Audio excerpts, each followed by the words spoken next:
Insert ribbon also provides a lot of good features which you can use to make your report much more better. Let me show you.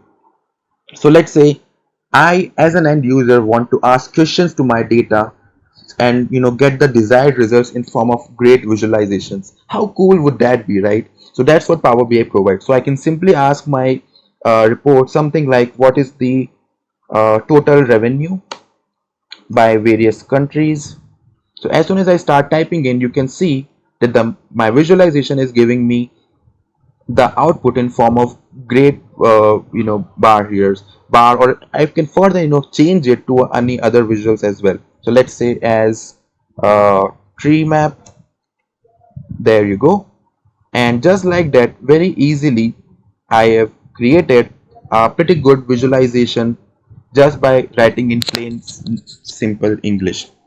Similarly, there are other cool AI based visuals as well, which we'll be discussing more in detail in our other sections.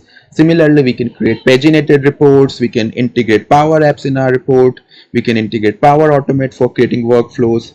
And to make our report much more appealing and visually better, just like we have in MS Word or in PowerPoint, we can add text boxes, buttons, shapes, images, and so on.